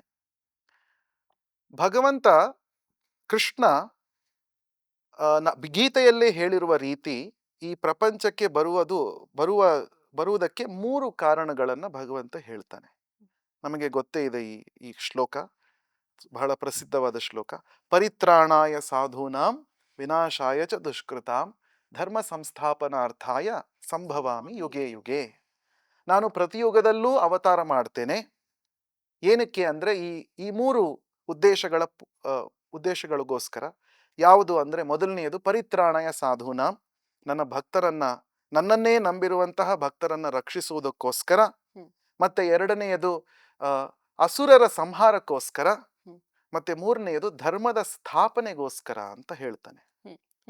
ಸೊ ಈ ಧರ್ಮದ ಸ್ಥಾಪನೆ ಅನ್ನುವ ಉದ್ದೇಶದಿಂದ, ನಮಗೆ ನಿಜವಾದ ಧರ್ಮದ ಬಗ್ಗೆ ತಿಳಿಯಬೇಕು ಎನ್ನುವ ಉದ್ದೇಶದಿಂದ ಭಗವಂತ ತನ್ನ ಮಿತ್ರನಾದ ಅರ್ಜುನನಿಗೆ ಒಂದು ರೀತಿಯ ಗೊಂದಲವನ್ನ ಉಂಟು ಮಾಡುವ ಪರಿಸ್ಥಿತಿಯನ್ನ ಸೃಷ್ಟಿಸಿ, ಅವನ ಮೂಲಕ ನಮಗೆಲ್ಲ ಈ ಭಗವದ್ಗೀತೆಯ ಜ್ಞಾನ ಸಿಗಬೇಕು, ನಿಜವಾದ ಧರ್ಮದ ಜ್ಞಾನ ಸಿಗಬೇಕು ಅನ್ನುವುದು ಭಗವಂತನ ಉದ್ದೇಶ ಆಗಿತ್ತು. ಭಗವಂತ ತನ್ನ ಲೀಲೆಗಳನ್ನ ಮುಗಿಸಿ ವೈಕುಂಠಕ್ಕೆ ಮರಳಿ ಹೋದಾಗ ಅವನಿಗೆ 125 ವರ್ಷಗಳು. 125 ವರ್ಷಗಳ ಕಾಲ ಭಗವಂತ ಲೀಲೆಯನ್ನ ಮಾಡ್ತಾನೆ ಈ ಧರೆಯ ಮೇಲೆ. ಕುರುಕ್ಷೇತ್ರ ಯುದ್ಧ ಆದ ಮೇಲೆ 36 ವರ್ಷಗಳ ಕಾಲ ಕೃಷ್ಣನ ಲೀಲೆಗಳು ನಡೆಯುತ್ತವೆ. ಅಂದ್ರೆ 125 ಮೈನಸ್ 36 ಅಂದ್ರೆ ಎಷ್ಟು? ಕೆಲವು 90 ವರ್ಷಗಳಾಗಿತ್ತು ಭಗವಂತನಿಗೆ ಈ ಭಗವದ್ಗೀತೆಯನ್ನ ಬೋಧನೆ ಮಾಡ್ತಾ ಇರುವಾಗ. ಆದ್ರೂ ನೀವು ಪೇಂಟಿಂಗ್ ಅನ್ನ ನೋಡಿ, ಕೃಷ್ಣ ಮುದಿ ವಯಸ್ಸಿನಲ್ಲಿರುವಂತಹ ಒಬ್ಬ ಮನುಷ್ಯನಾಗಿ ಕಾಣಿಸೋದಿಲ್ಲ. ಅಂದ್ರೆ ಕೃಷ್ಣ ಚಿರಯೌವನ. ಅಂದ್ರೆ ಕೃಷ್ಣನಿಗೆ, ನಮಗೆ ಈ ಭೌತಿಕ ದೇಹ ಬಂದಾಗ ನಮಗೆ ವೃದ್ಧಾಪ್ಯ ಬರೋದು ಸಹಜ ಸಾಮಾನ್ಯ. ಆದರೆ ಕೃಷ್ಣ ಈ ಪ್ರಪಂಚಕ್ಕೆ ಬಂದಾಗ ನಮ್ಮ ರೀತಿ ಭೌತಿಕ ಶರೀರವನ್ನ ಧರಿಸಿ ಬರೋದಿಲ್ಲ. ತನ್ನ ಮೂಲವಾದ ಆಧ್ಯಾತ್ಮಿಕ ಸ್ವರೂಪದಲ್ಲಿ ಕೃಷ್ಣ ಬರ್ತಾನೆ. ಅದಕ್ಕೋಸ್ಕರ ಆ ಆಧ್ಯಾತ್ಮಿಕ ಶರೀರಕ್ಕೆ ವೃದ್ಧಾಪ್ಯ ಅನ್ನೋದು ಇಲ್ಲ. ಸೊ ಅವನು 90 ವರ್ಷಗಳಾಗಿದ್ರೂ ಕೂಡ ಭಗವಂತನಿಗೆ ಗೀತೆ ಬೋಧನೆ ಮಾಡುವಾಗ ಅವನು ನವ ಯುವಕನಾಗೆ ಕಾಣಿಸ್ತಾನೆ.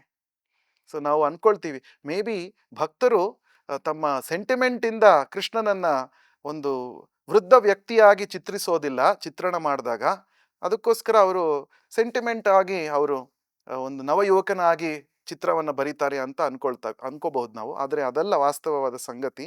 ಕೃಷ್ಣ ಯಾವಾಗಲೂ ಆದ್ಯಂ ಪುರಾಣ ಪುರುಷಂ ನವಯೌವನಂಚ ಅಂತ ಒಂದು ಮಾತು ಬರುತ್ತೆ ಬ್ರಹ್ಮ ಸಂಹಿತದಲ್ಲಿ. ಅಂದ್ರೆ ಕೃಷ್ಣ ಎಲ್ಲಾ ಪುರುಷರಿಗೂ ಎಲ್ಲರಿಗೂ ಆದಿ ಆದ್ರೂ ಕೂಡ ಅವನು ನವಯೌವನ. ಇದು ಕೃಷ್ಣನ ಸ್ವರೂಪ. ಸೊ ಹೀಗಾಗಿ ಭಗವದ್ಗೀತೆ ಕೃಷ್ಣ ಹೇಳಿದಾಗ ಅವನಿಗೆ ಸರಿಸುಮಾರು 90 ವರ್ಷಗಳು.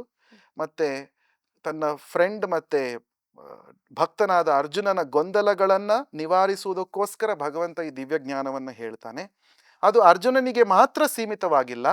ಇವತ್ತಿಗೂ ಕೂಡ 21ನೇ ಶತಮಾನದಲ್ಲೂ ಕೂಡ ಜನಸಾಮಾನ್ಯರಿಗೂ ನಮಗೆಲ್ಲ ಈ ಗೀತಾ ಜ್ಞಾನದ ಅವಶ್ಯಕತೆ ಖಂಡಿತವಾಗಿಯೂ ಇದೆ. ಪ್ರಭು, ಈಗ ಭಗವದ್ಗೀತೆನಲ್ಲಿ 18 ಚಾಪ್ಟರ್ಸ್ ಅಥವಾ ಅಧ್ಯಾಯಗಳಿದೆ ಅಂತ ಗೊತ್ತಾಗುತ್ತೆ ನಮ್ಗೆ.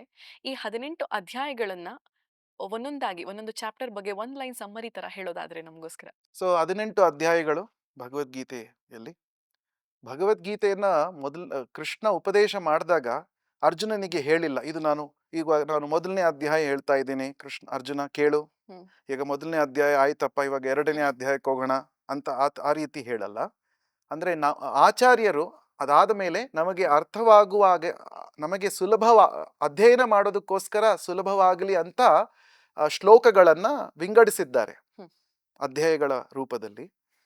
ಇನ್ನೊಂದು ಏನು ಅಂದ್ರೆ ಪ್ರತಿ ಅಧ್ಯಾಯಕ್ಕೂ ಯೋಗ ಎನ್ನುವ ಒಂದು ಹೆಸರಿದೆ. ಯೋಗ ಅಂದ್ರೆ ಏನು? ನಮಗೂ ಭಗವಂತನಿಗೂ ಇರುವ ಅವಿನಾಭಾವ ಸಂಬಂಧದ ಜ್ಞಾನ, ಅದು ಯೋಗ ಅಂತ. ಯೋಗ ಅಂದ್ರೆ ಲಿಂಕಿಂಗ್, ಕನೆಕ್ಟಿಂಗ್ ಅಂತ. ನಾನು ಒಂದು ಆತ್ಮ, ಈ ದೇಹ ಅಲ್ಲ, ನಾನು ಆತ್ಮ. ಭಗವಂತ ಪರಮಾತ್ಮ. ಆತ್ಮಕ್ಕೂ ಪರಮಾತ್ಮಕ್ಕೂ ಒಂದು ರೀತಿಯ ಸಂಬಂಧ ಇದೆ. ಆದ್ರೆ ಈಗ ನಾನು ಅದನ್ನು ಮರೆತಿದ್ದೇನೆ. ಅದಕ್ಕೋಸ್ಕರ ಈ ಜನ್ಮ ಮೃತ್ಯುಗಳ ಸಂಕೋಲೆಯಲ್ಲಿ ಸಿಲುಕಿ ಹಾಕಿಕೊಂಡು ನಾನು ಕಷ್ಟಗಳನ್ನು ಅನುಭವಿಸ್ತಾ ಇದ್ದೇನೆ. ನಾನು ಯಾವಾಗ ಭಗವಂತನ ಜೊತೆ ನನ್ನ ಸಂಬಂಧವನ್ನ ಸ್ಥಾಪಿಸುತ್ತೇನೋ ಆಗ ನನಗೆ ಈ ಕಷ್ಟಗಳಿಂದ ಮುಕ್ತಿ ಸಿಗುತ್ತೆ. ಇದು ಭಗವದ್ಗೀತೆಯ ಉದ್ದೇಶ. ಸೊ ಮೊದಲನೆಯ ಅಧ್ಯಾಯ ಅರ್ಜುನ ಸೇನಾವಲೋಕನವನ್ನ ಮಾಡ್ತಾನೆ.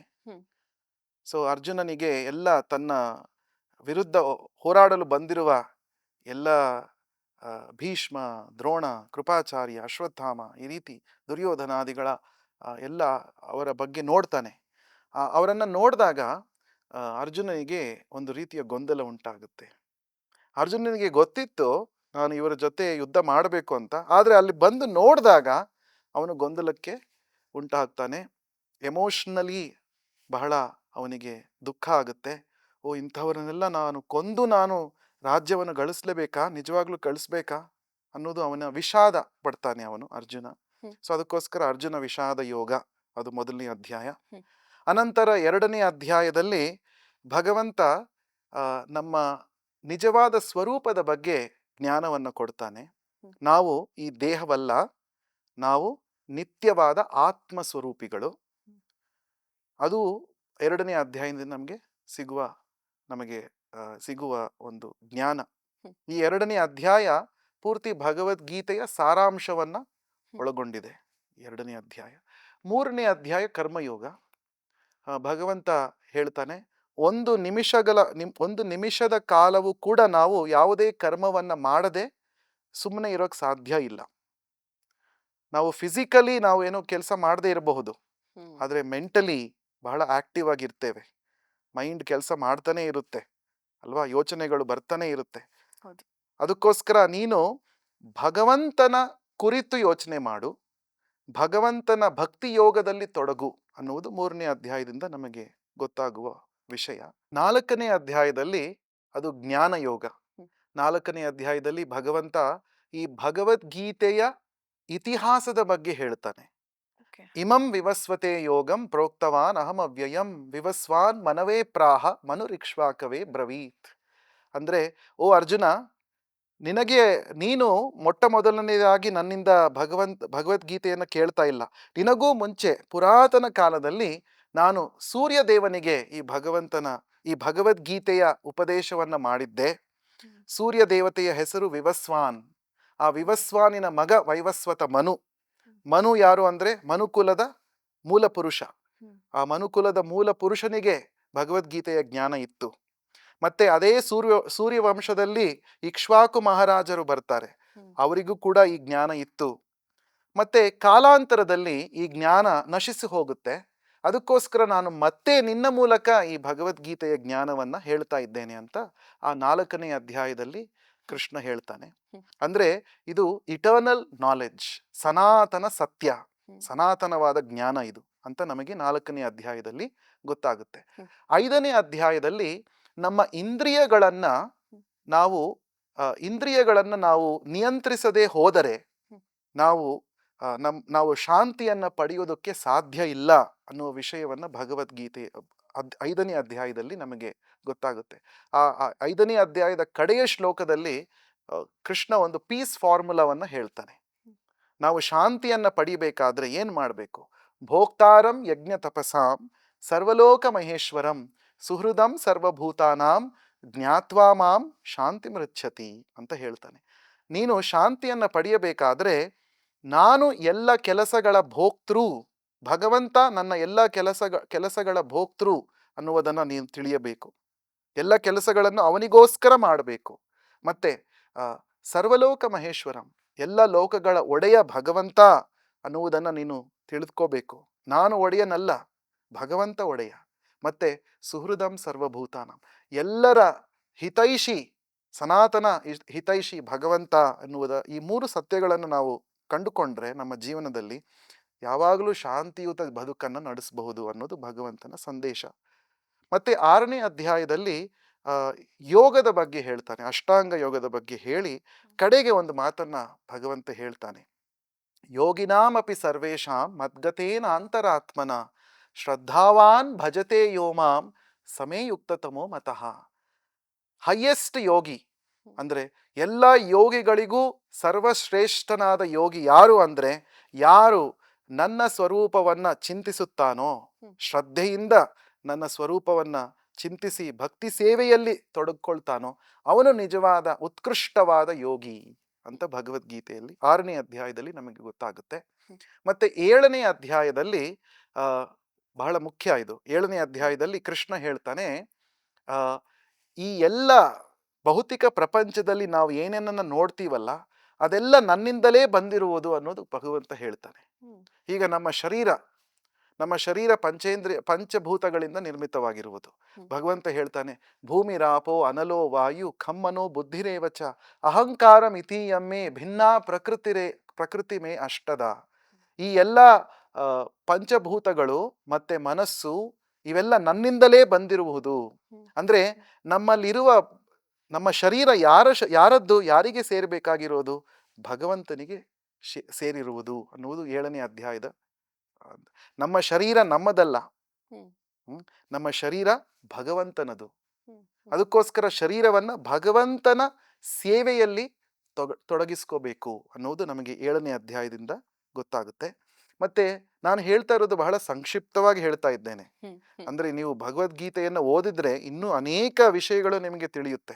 ನಾನು ಸಂಕ್ಷಿಪ್ತವಾಗಿ ಒಂದೊಂದು ಲೈನಲ್ಲಿ ಹೇಳ್ತಾ ಇದ್ದೇನೆ.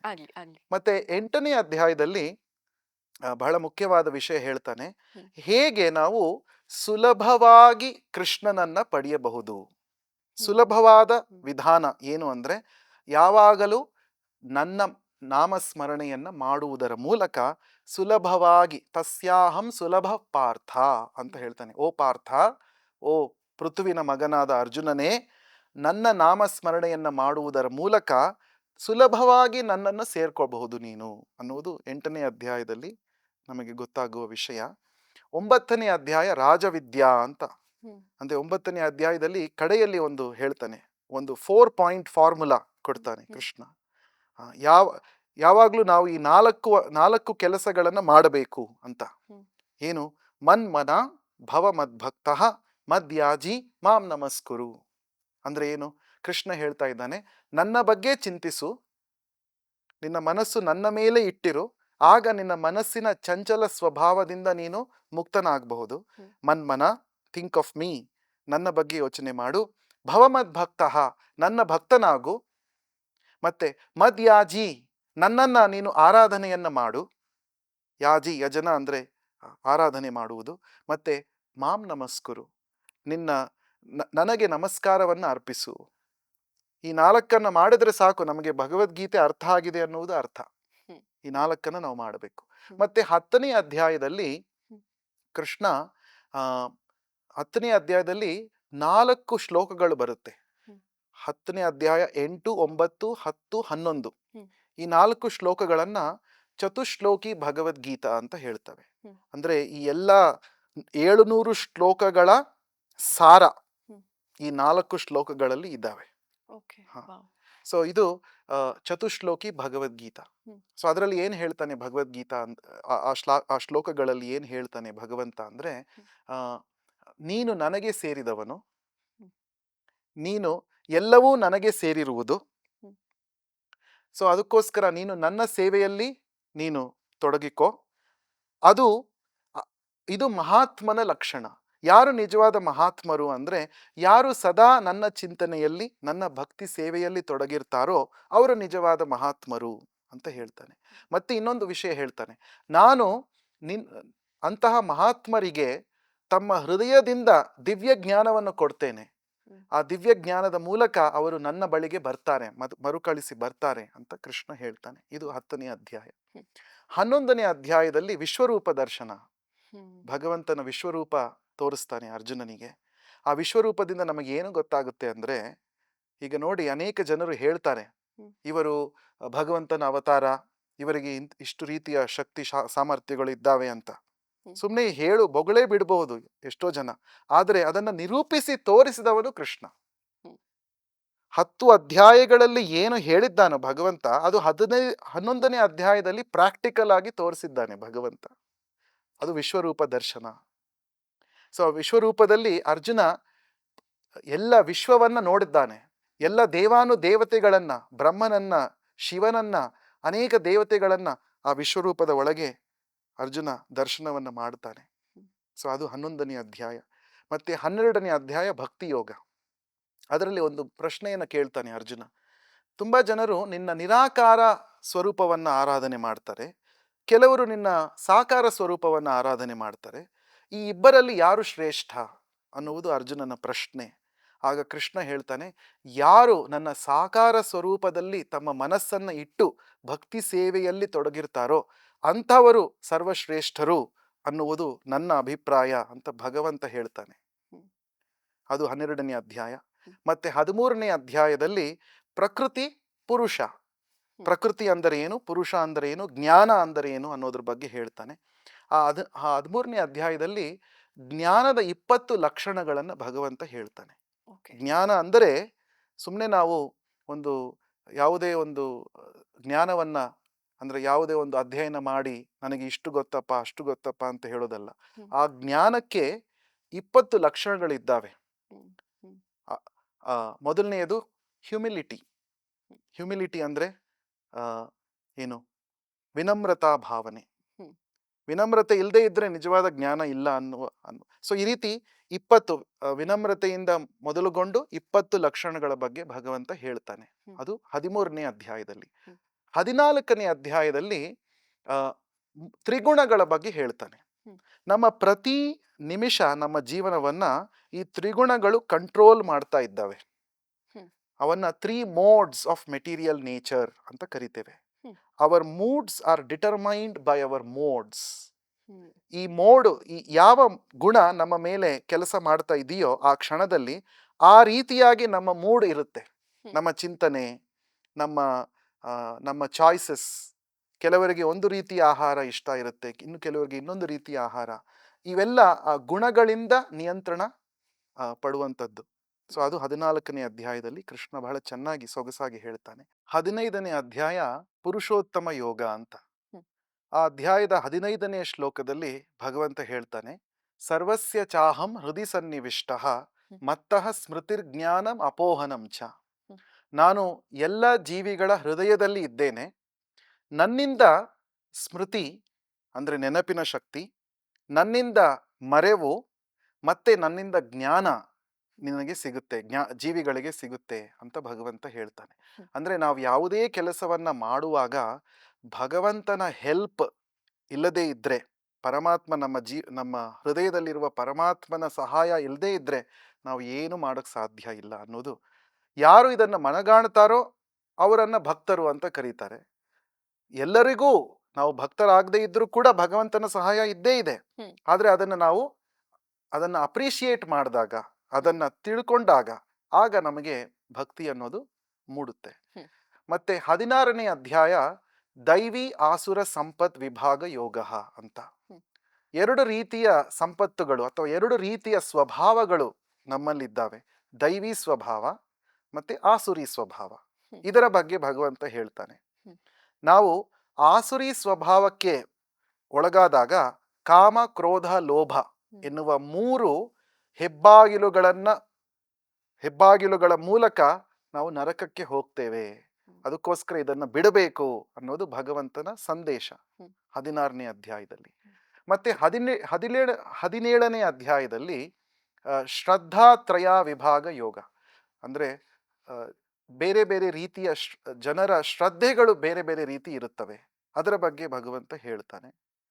ಮತ್ತೆ ಅದರಲ್ಲಿ ಒಂದು ಒಳ್ಳೆಯ ಮಾತನ್ನ ನಾವು ಅರ್ಥ ಮಾಡ್ಕೋಬಹುದು. 17ನೇ ಅಧ್ಯಾಯದಲ್ಲಿ ನಾವು ಹೇಗೆ ಮಾತನ್ನ ಆಡಬೇಕು ಅನ್ನೋದ್ರ ಬಗ್ಗೆ ಭಗವಂತ ಹೇಳ್ತಾನೆ.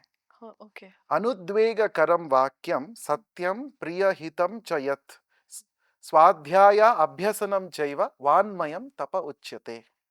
ಅಂದ್ರೆ ನಾವು ನಮ್ಮ ಮಾತು ಹೇಗಿರಬೇಕು ಅಂದ್ರೆ ಕೇಳುವವರ ಮನಸ್ಸಿಗೆ ಉದ್ವೇಗವನ್ನ ನೀಡುವಂತಹ ಮಾತು ಆಗಿರಬಾರ್ದು, ಸತ್ಯವನ್ನೇ ಆಡಬೇಕು. ಮತ್ತೆ ಅನುದ್ವೇಗಕರಂ ವಾಕ್ಯಂ ಸತ್ಯಂ ಪ್ರಿಯಹಿತಂ, ಅದನ್ನ ಸರಿಯಾಗಿ ಚೆನ್ನಾಗಿ ಹೇಳಬೇಕು, ಪ್ರಿಯವಾಗಿ ಹೇಳಬೇಕು, ಹಿತವಾದ ವಿಷಯವನ್ನ ಹೇಳಬೇಕು. ಮತ್ತೆ ನಮ್ಮ ಮಾತಿನ ಶಕ್ತಿಯನ್ನ ಮಂತ್ರವನ್ನ ಪಠನ ಮಾಡೋದಕ್ಕೋಸ್ಕರ, ಭಗವಂತನ ನಾಮಸ್ಮರಣೆಯನ್ನ ಮಾಡೋದಕ್ಕೋಸ್ಕರ ಬಳಸಬೇಕು. ಮತ್ತೆ ಭಗವದ್ಗೀತೆಯ ಅಧ್ಯಯನ ಮಾಡುವುದಕ್ಕೋಸ್ಕರ ಬಳಸಬೇಕು. ಈ ರೀತಿಯಾಗಿ ಭಗವಂತ ಹೇಳ್ತಾನೆ. ಅದು 17ನೇ ಅಧ್ಯಾಯ. ಮತ್ತೆ 18ನೇ ಅಧ್ಯಾಯ ಕನ್ಕ್ಲೂಷನ್. ನಾನು ಈಗಾಗಲೇ ಹೇಳಿರುವ ರೀತಿ ಕೃಷ್ಣ ಹೇಳ್ತಾನೆ, ಎಲ್ಲ ಧರ್ಮಗಳನ್ನ ಬಿಟ್ಟು ಪರಿತ್ಯಜಿಸಿ ನನಗೆ ನೀನು ಶರಣಾಗತನಾಗು, ಆಗ ನಾನು ನಿನ್ನ ಎಲ್ಲ ಪಾಪಗಳಿಂದ ನಿನ್ನನ್ನು ಮುಕ್ತನನ್ನಾಗಿ ಮಾಡಿ ನಿನಗೆ ಸದ್ಗತಿಯನ್ನು ಕೊಡ್ತೇನೆ, ನೀನು ಚಿಂತಿಸಬೇಡ ಎನ್ನುವುದು ಭಗವಂತನ ಕಡೆಯ ಮಾತು. ಚಿಂತಿಸಬೇಡ. ಸೊ ಚಿಂತೆಯಾತಕೋ ಮನುಜ ಭ್ರಾಂತಿಯಾತಕೋ. ನಾವು ಚಿಂತೆಯನ್ನು ಪಡಬಾರ್ದು. ಭಗವಂತನ ಉಪದೇಶವನ್ನ ಸರಿಯಾಗಿ ಅರ್ಥ ಮಾಡಿಕೊಂಡು ಅದನ್ನು ನಮ್ಮ ಜೀವನದಲ್ಲಿ ಅಳವಡಿಸ್ಕೊಂಡ್ರೆ ಎಲ್ಲ ಚಿಂತೆಗಳಿಂದ ನಾವು ದೂರರಾಗಬಹುದು. ಮತ್ತೆ ನಿಮಗೆ ಕೇಳುಗರಿಗೆ ಒಂದು ಕುತೂಹಲ ಬರಬಹುದು, ಇವರು ಏನಪ್ಪ ಇಷ್ಟೊಂದು ಸಂಸ್ಕೃತ ಶ್ಲೋಕಗಳನ್ನು ಹೇಳ್ತಾ ಇದ್ದಾರೆ, ಭಗವದ್ಗೀತೆಯನ್ನು ಅರ್ಥ ಮಾಡ್ಕೋಬೇಕಾದ್ರೆ ಸಂಸ್ಕೃತದ ಜ್ಞಾನ ಇರಲೇಬೇಕಾ ಅಂತ ಕೆಲವರು ಅನ್ಕೋಬಹುದು. ಇಲ್ಲ, ಅದರ ಅಗತ್ಯ ಏನೂ ಇಲ್ಲ. ಪ್ರಭುಪಾದರು, ನಮ್ಮ ಆಚಾರ್ಯರು, ಭಗವದ್ಗೀತೆಯನ್ನ ಸರಳವಾಗಿ ಇಂಗ್ಲಿಷ್ನಲ್ಲಿ ಮತ್ತೆ ನಮ್ಮ ದೇಶದ ಅನೇಕ ಭಾಷೆಗಳಲ್ಲಿ ಅದನ್ನ ಅನುವಾದ ಮಾಡಿದ್ದಾರೆ. ನಮ್ಮ ಭಾಷೆಯಲ್ಲಿ ಓದಿ, ಕನ್ನಡದಲ್ಲೇ ಓದಿ ನೀವು ಅರ್ಥ ಮಾಡ್ಕೋಬಹುದು.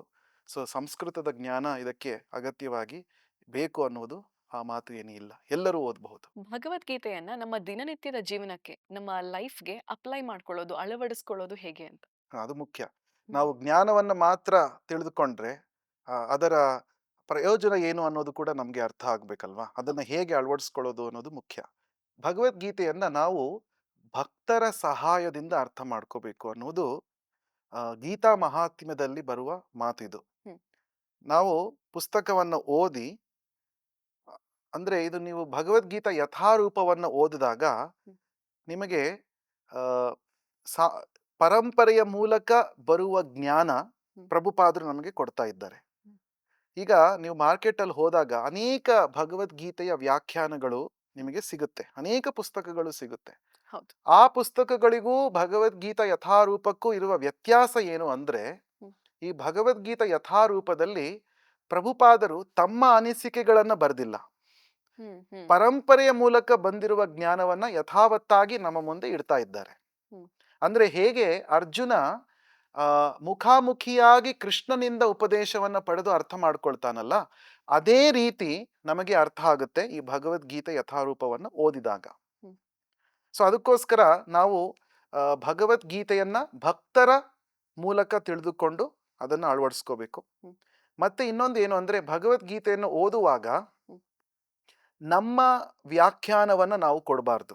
ಹ್ಮ್ ಓ, ಹೀಗೆ ಕೃಷ್ಣ ಹೇಳಿದ್ದಾನಪ್ಪ, ಮೇ ಬಿ ಇದರ ಅರ್ಥ ಇದಿರಬಹುದು, ಹ್ಮ್ ಅದಿರಬಹುದು ಅಂತ ನಾವು ನಮ್ಮ ವ್ಯಾಖ್ಯಾನವನ್ನ ಕೊಟ್ರೆ ಅದರ ಆ ಜ್ಞಾನದ ಶುದ್ಧತೆ ಅನ್ನೋದು ಹೋಗ್ಬಿಡುತ್ತೆ. ಹ್ಮ್ ಸೊ ಅದನ್ನ ನಾವು ವ್ಯಾಖ್ಯಾನಿಸಬಾರ್ದು. ಹ್ಮ್ ಆಚಾರ್ಯರ ಮುಖೇನ ಅದನ್ನ ಅರ್ಥ ಮಾಡಿಕೊಂಡು ಅಳವಡಿಸ್ಕೋಬೇಕು. ಸೊ ಇದರಿಂದ ನಾವು ನಿಜವಾಗ್ಲೂ ಅದರ ಅರ್ಥ ಸಿಗುತ್ತೆ. ಈಗ ಭಗವದ್ಗೀತೆನ ಕಲಿಬೇಕು. ಏನೂ ಗೊತ್ತಿಲ್ಲ ಅದ್ರ ಬಗ್ಗೆ. ಬುಕ್ ಇದೆ ಮನೇನಲ್ಲಿ ಅಷ್ಟೇನೆ. ಭಗವದ್ಗೀತೆ ಕಲಿಬೇಕು, ಬುಕ್ ತೆಗೆದ್ರೆ ಅಯ್ಯೋ! ಇಷ್ಟೊಂದು ಶ್ಲೋಕಗಳು ಭಯ ಆಗುತ್ತೆ. ಇಂಥವ್ರು ಹೇಗ್ ಶುರು ಮಾಡ್ಬೇಕು? ಒಬ್ಬ ಗುರು ಮುಖಾಂತರ ಹೋಗ್ಬೇಕಾ? ಅವರೇ ಓದ್ಬೋದಾ? ಹೇಗ್ ಶುರು ಮಾಡ್ಬೋದು? ನೋಡಿ, ಪ್ರಭುಪಾದರು ಬಹಳ ಸರಳವಾಗಿ ಭಾವಾರ್ಥಗಳನ್ನ ಬರೆದಿದ್ದಾರೆ. ಹ್ಮ್ ಸೊ ನಾವು ಭಗವದ್ಗೀತಾ ಯಥಾರೂಪವನ್ನ ನೀವು ಮನೆಯಲ್ಲೇ ಇದ್ದುಕೊಂಡು ಹ್ಮ್ ಓದಬಹುದು. ಹ್ಮ್ ನಿಮಗೆ ಏನು ತೊಂದರೆ ಇಲ್ಲ, ನೀವು ಅರ್ಥ ಮಾಡ್ಕೋಬಹುದು, ಸರಳವಾಗಿ ಅರ್ಥ ಮಾಡ್ಕೋಬಹುದು. ಮತ್ತೆ ಇಸ್ಕಾನ್ ದೇವಸ್ಥಾನಗಳಲ್ಲಿ ಕೂಡ ಹ್ಮ್ ಈ ಭಗವದ್ಗೀತೆಯ ಕ್ಲಾಸ್ಗಳು ನಡೆಯುತ್ತವೆ, ಹ್ಮ್ ಪ್ರವಚನಗಳು ನಡೆಯುತ್ತವೆ. ಸೊ ನೀವು ಬಂದು ಈ ಭಾನುವಾರದ ದಿನ ಬೆಳಿಗ್ಗೆ 8:30ಕ್ಕೆ ನಮ್ಮ ದೇವಸ್ಥಾನದಲ್ಲಿ ಹ್ಮ್ 5 ವಿವಿಧ ಭಾಷೆಗಳಲ್ಲಿ ಏಕಕಾಲದಲ್ಲಿ ಭಾಗವತ ಪ್ರವಚನ ಇರುತ್ತೆ. ಹ್ಮ್ ಅದರಲ್ಲಿ ಭಗವದ್ಗೀತೆಯ ವಿಚಾರಗಳನ್ನು ಕೂಡ ನಾವು ಹೇಳ್ತೇವೆ. ಹ್ಮ್ ಸೊ ಇದು ಫ್ರೀ ಕ್ಲಾಸಸ್, ಇದಕ್ಕೇನು ನೀವು ದುಡ್ಡು ಕಟ್ಟಬೇಕಾಗಿಲ್ಲ. ಹ್ಮ್ ಹ್ಮ್ ಯಾರಾದರೂ ಬರಬಹುದು, ಹ್ಮ್ ಈ ಪ್ರವಚನಗಳಲ್ಲಿ ಭಾಗವಹಿಸಬಹುದು, ಭಗವದ್ಗೀತೆಯ ಅರ್ಥವನ್ನ ಸುಲಭವಾಗಿ ತಿಳಿದುಕೋಬಹುದು. ಮತ್ತೆ ನಿಮಗೆ ಇನ್ನೂ ಹೆಚ್ಚು ಡೌಟ್ಸ್ ಇದ್ರೆ ನೀವು ಭಕ್ತರನ್ನ ಸಂಪರ್ಕಿಸಿ ಅವರು ಭಕ್ತರಿಂದ ಭಕ್ತರಲ್ಲಿ ಪ್ರಶ್ನೆಗಳನ್ನ ಕೇಳಿ ಹ್ಮ್. ತಮ್ಮ ಪ್ರಶ್ನೆಗಳಿಗೆ ಉತ್ತರವನ್ನು ಕೂಡ ಪಡಿಬಹುದು. ಗೀತಾ ಜಯಂತಿ ಅಂದ್ರೆ ಏನು? ಇದನ್ನ ಯಾಕೆ ಆಚರಿಸ್ತಾರೆ? ಗೀತಾ ಜಯಂತಿಯನ್ನ ಆಚರಿಸ್ತಾ ಇದ್ದೇವೆ ಈಗ ಕೆಲವೇ ದಿನಗಳಲ್ಲಿ. ಹೌದು. ಭಗವದ್ಗೀತೆಯನ್ನ 5,000 ವರ್ಷಗಳ ಹಿಂದೆ ಕೃಷ್ಣ ಅರ್ಜುನನಿಗೆ ಕುರುಕ್ಷೇತ್ರದಲ್ಲಿ ಉಪದೇಶ ಮಾಡಿದ ದಿನ ಗೀತಾ ಜಯಂತಿ. ಅಂದ್ರೆ ಒಂದು ಪುಸ್ತಕಕ್ಕೂ ಕೂಡ ಒಂದು ಉತ್ಸವ, ಒಂದು ಜಯಂತಿಯನ್ನ ಮಾಡುವುದು ನಮ್ಮ ವೈದಿಕ ಸಂಪ್ರದಾಯದಲ್ಲಿ ಮಾತ್ರ ನಾವು ನೋಡ್ತೇವೆ. ಹೌದು. ಅನೇಕ ಪುಸ್ತಕಗಳನ್ನ ಅನೇಕ ಮಹನೀಯರು ಬರೆದಿದ್ದಾರೆ. ಅವರು ಬುಕ್ ರಿಲೀಸ್ ಫಂಕ್ಷನ್ ಅನ್ನ ಮಾಡ್ತಾರೆ. 1 ವರ್ಷ ಅಥವಾ 2 ವರ್ಷಗಳ ಕಾಲ ಅದು ಫೇಮಸ್ ಆಗಿ ಬೆಸ್ಟ್ ಸೆಲ್ಲರ್ ಆಗಿ ಇರುತ್ತೆ. ಆಮೇಲೆ ಜನರು ಮರ್ತೋಗ್ಬಿಡ್ತಾರೆ. ಆದ್ರೆ ಗೀತಾ ಅನ್ನುವುದು ಅಂತಹ ಮರೆಯುವಂತಹ ಪುಸ್ತಕ ಅಲ್ಲ. ಹೌದು. ಪುರಂದರದಾಸರು ಹೇಳಿದ್ದಾರೆ, ಕಾಗದ ಬಂದಿದೆ ನಮ್ಮ ಕಮಲನಾಭನದು, ಈ ಕಾಗದವನ್ನು ಓದಿಕೊಂಡು ಕಾಲ ಕಳೆಯಿರೋ ಅಂತ. ಈ ಭಗವದ್ಗೀತೆ ಅನ್ನೋದು ಭಗವಂತ ನಮಗೋಸ್ಕರ ಬರೆದಿರುವ ಕಾಗದ ಅಂತ ಪುರಂದರದಾಸರು ಹೇಳ್ತಾರೆ. ಕಾಮ ಕ್ರೋಧಗಳನ್ನು ಬಿಡಿರೆಂಬೋ ಕಾಗದ ಬಂದಿದೆ. ಈ ಕಾಗದದಲ್ಲಿ ಏನೇನು ಬರೆದಿದ್ದಾರೆ ಕೃಷ್ಣ, ಕಾಮ ಕ್ರೋಧಾದಿಗಳನ್ನ ಹೇಗೆ ಬಿಡುವುದು ಅನ್ನುವುದರ ಬಗ್ಗೆ ಕೃಷ್ಣ ಹೇಳಿದ್ದಾನೆ. ಈ ರೀತಿ ಅನೇಕ ಬಹಳ ಸುಂದರವಾದ ಕೀರ್ತನೆ ಅದು ಪುರಂದರದಾಸರು ಬರೆದಿರುವುದು. ಸೊ ಈ ಭಗವದ್ಗೀತೆಯ ಪುಸ್ತಕ ನಾನು ಹೇಳಿರುವ ಆ ರೀತಿ ಇವತ್ತಿಗೂ ಕೂಡ ಪ್ರಸ್ತುತ, ಈ ಜ್ಞಾನ ಇವತ್ತಿಗೂ ಕೂಡ ಪ್ರಸ್ತುತ. ಅದಕ್ಕೋಸ್ಕರ ನಾವು ಪ್ರತಿ ವರ್ಷ ಗೀತಾ ಜಯಂತಿ ಮಾಸವನ್ನ ನಾವು ಇಸ್ಕಾನ್ ದೇಶದ ಪ್ರಪಂಚದಾದ್ಯಂತ ನಾವು ಆಚರಿಸ್ತೇವೆ. ಈ 1.5 ತಿಂಗಳ ಕಾಲ ಭಕ್ತರು ದೇವಸ್ಥಾನದ ಹೊರಗಡೆ ಹೋಗಿ ಜನರಿಗೆ ಭಗವದ್ಗೀತೆಯ ಪುಸ್ತಕವನ್ನು ವಿತರಣೆ ಮಾಡ್ತಾರೆ, ಭಗವದ್ಗೀತೆಯ ಬಗ್ಗೆ ಪ್ರಚಾರ ಮಾಡ್ತಾರೆ. ಹೆಚ್ಚು ವರ್ಷದಾದ್ಯಂತ ಮಾಡ್ತೇವೆ ನಾವು. ಆದ್ರೆ ಈ ಗೀತಾ ಜಯಂತಿಯಲ್ಲಿ ಗೀತಾ ಬುಕ್ ಮ್ಯಾರಥಾನ್ ಅಂತ ನಾವು ಮಾಡ್ತೇವೆ. ಅಂದ್ರೆ ಎಲ್ಲಾ ಇಸ್ಕಾನ್ ದೇವಸ್ಥಾನಗಳು ಪ್ರಪಂಚದಾದ್ಯಂತ ಕಾಂಪಿಟೇಷನ್ ಮಾಡ್ತಾರೆ, ಯಾವ ದೇವಸ್ಥಾನ ಹೆಚ್ಚು ಪುಸ್ತಕಗಳನ್ನು ವಿತರಣೆ ಮಾಡ್ತಾರೆ ಈ ವರ್ಷ ಅಂತ. ಸೊ ಆ ರೀತಿ ಈ ಭಗವದ್ಗೀತೆಯನ್ನ ಜನರಿಗೆ ತಲುಪಿಸುವ ಒಂದು ಉದ್ದೇಶ ನಮ್ಮ ಇಸ್ಕಾನ್ ಬೆಂಗಳೂರು ದೇವಸ್ಥಾನದಲ್ಲೂ ಕೂಡ ನಾವು ಗೀತಾ ಜಯಂತಿಯನ್ನ ಆಚರಿಸ್ತಾ ಇದ್ದೇವೆ. ಈ ಆಲ್ರೆಡಿ ಬುಕ್ ಮ್ಯಾರಥಾನ್ ಸ್ಟಾರ್ಟ್ ಆಗಿದೆ, ಶುರುವಾಗಿದೆ. ಅನೇಕ ಮಂದಿ, ಅನೇಕ ಭಕ್ತರು, ಹೊರಗೆ ಅನೇಕ ಸಾಫ್ಟ್ವೇರ್ ಇಂಜಿನಿಯರ್ಗಳು ಮತ್ತೆ ಡಾಕ್ಟರ್ಗಳು, ನಮ್ಮ ದೇವಸ್ಥಾನದ ಸಂಪರ್ಕದಲ್ಲಿ ಇರುವವರು ಕೂಡ ಈ ಮ್ಯಾರಥಾನ್ ಅಲ್ಲಿ ಪಾರ್ಟಿಸಿಪೇಟ್ ಮಾಡ್ತಾ ಇದ್ದಾರೆ. ಅವರು ಕೂಡ ಅನೇಕ ಈ 1.5 ತಿಂಗಳ ಕಾಲ ಅವರು ಆಚೆ ಹೋಗಿ ಭಗವದ್ಗೀತೆಯ ವಿತರಣೆಯನ್ನು ಮಾಡ್ತಾರೆ. ಸೊ ಗೀತಾ ಜಯಂತಿ ಅನ್ನುವುದು ಕೇವಲ ಒಂದು ಹಬ್ಬ ಅಲ್ಲ, ಆ ಕಮಲನಾಭ ಕೃಷ್ಣ ಕಾಗದ ಬರೆದಿದ್ದಾನಲ್ಲ, ಅದನ್ನ ನಾವು ಮೆಲುಕು ಹಾಕಬೇಕು, ಓದಬೇಕು. ನಮಗೋಸ್ಕರ ಭಗವಂತ ಆ, ಈ ಭಗವದ್ಗೀತೆಯ ಜ್ಞಾನವನ್ನು ಕೊಟ್ಟಿದ್ದಾನೆ ಅನ್ನುವ ಒಂದು ರಿಮೈಂಡರ್ ಇದು ಗೀತಾ ಜಯಂತಿ. ಸೊ ಎಲ್ಲರೂ ನ್ಯೂ ಇಯರ್ಗೆ ರೆಸೊಲ್ಯೂಷನ್ ಮಾಡ್ತಾರೆ. ನಾವು ಈ ಗೀತಾ ಜಯಂತಿಗೆ ಒಂದು ರೆಸೊಲ್ಯೂಷನ್ ಮಾಡಿಸ್ಬೇಕು. ಈ ಒಂದು ಮಾತುಕತೆ ಮುಖಾಂತರ ಯಾರೆಲ್ಲ ಓದಿದಿರ ಭಗವದ್ಗೀತೆ ಮತ್ತೆ ಇನ್ನೊಂದ್ಸತಿ ಓದಿ, ಯಾರು ಓದಿಲ್ಲ ಇವತ್ತಿಂದ ಶಪಥ ಮಾಡ್ಕೊಂಡು ಓದೋಕ್ ಶುರು ಮಾಡಿ ಅಂತ. ಖಂಡಿತವಾಗ್ಲು. Thank you so much Guruji. So, ಪ್ರಭುಪಾದರು ಏನು ಹೇಳ್ತಾರೆ ಅಂದ್ರೆ, Bhagavad Gita is the preliminary study, Krishna ಪ್ರಜ್ಞೆಯ ಬೇಸಿಕ್ ಸ್ಟಡಿ. ಕಾಮಾತ್ ಕ್ರೋಧೋಭಿ ಜಾಯತೆ ಅಂತ ಕೃಷ್ಣ ಹೇಳ್ತಾನೆ 2ನೇ ಅಧ್ಯಾಯದಲ್ಲಿ. ನೆಗೆಟಿವ್ ಎಮೋಷನ್ಸ್ ಅಥವಾ ನೆಗೆಟಿವ್ ಥಾಟ್ಸ್, ಇದ್ರ ಬಗ್ಗೆ ಕೃಷ್ಣ ಏನ್ ಹೇಳ್ತಾರೆ? ದೊಡ್ಡ ಇನ್ನರ್ ಸ್ಟ್ರೆಂತ್ ಏನ್ ಗೊತ್ತಾ? ದುರ್ಯೋಧನ ತನ್ನ ಮನಸ್ಸಿನಲ್ಲಿ ಲೆಕ್ಕಾಚಾರ ಮಾಡ್ಕೊಂಡಿರ್ತಾನೆ. ಅರ್ಜುನ ಕೃಷ್ಣನನ್ನೇ ತಗೊಳ್ಳಿನಪ್ಪ, ನನಗೆ ಆ ಸೇನೆ ಬೇಕು, ಕೃಷ್ಣ ಯುದ್ಧ ಮಾಡಲ್ವಂತೆ, ಅವನ್ ಇಟ್ಕೊಂಡು ನಾನು ಏನ್ ಮಾಡ್ಲಿ, ಅವನ್ ಏನ್ ಪ್ರಯೋಜನ? ಆದ್ರೆ ಭಗವದ್ಗೀತೆ ಮತ್ತೆ ಭಾಗವತದಲ್ಲಿ ಏನ್ ಹೇಳಿದ್ದಾರೆ ಅಂದ್ರೆ, ಮುಕ್ತಿ ಅಥವಾ ಮೋಕ್ಷ ಅಂದ್ರೆ, ಅಲ್ಲಿ ಯಾರೋ ಕೇಳ್ತಾರೆ ಪ್ರಭುಪಾದರಿಗೆ, ಓ ಪ್ರಭುಪಾದರೆ ನೀವು ಅಮೇರಿಕಕ್ಕೆ ಹೋಗ್ತಾ ಇದ್ದೀರಂತಲ್ಲ, ನಿಜಾನಾ ಅಂತ. ಆಗ ಪ್ರಭುಪಾದರ ವಿನಮ್ರತೆ ನೋಡಿ ಅವ್ರೇನು ಹೇಳ್ತಾರೆ, ನಾನು ಅಮೇರಿಕಕ್ಕೆ ಹೋಗ್ತಾ ಇಲ್ಲ, ಭಾಗವತದ ಸಂದೇಶ, ಭಾಗವತದ ಗ್ರಂಥ ಅಮೇರಿಕಕ್ಕೆ ಹೋಗ್ತಾ ಇದೆ, ಅದರ ಜೊತೆ ಅದರ ಸೇವಕನಾಗಿ ನಾನು ಹೋಗ್ತಾ ಇದ್ದೇನೆ ಅದರ ಜೊತೆ ಅಂತ ಹೇಳ್ತಾರೆ. ಅವರು ತಿಂದ ಎಂಜಲು ತಟ್ಟೆಗಳನ್ನು ಕೂಡ ಅವರು ತೊಳಿತಾ ಇರಲಿಲ್ಲ, ಪ್ರಭುಪಾದರು ತೊಳಿತಾ ಇದ್ದರು. ಮಲಗಿ ಪರಮಾದರದಿ ಪಾಡಲು ಕುಳಿತು ಕೇಳುವ, ಕುಂತರೆ ಕುಳಿತು ಪಾಡಲು ನಿಲ್ಲುವ, ನಿಂತರೆ ನಲಿವ, ನಲಿದರೆ ನಾ ನಿನಗೆ ಒಲಿವೆನೆಂಬ. ಹರೇ ಕೃಷ್ಣ ಹರೇ ರಾಮ ಮಂತ್ರವನ್ನ ಇದನ್ನ ಶುರು ಮಾಡಿದ್ಯಾರು?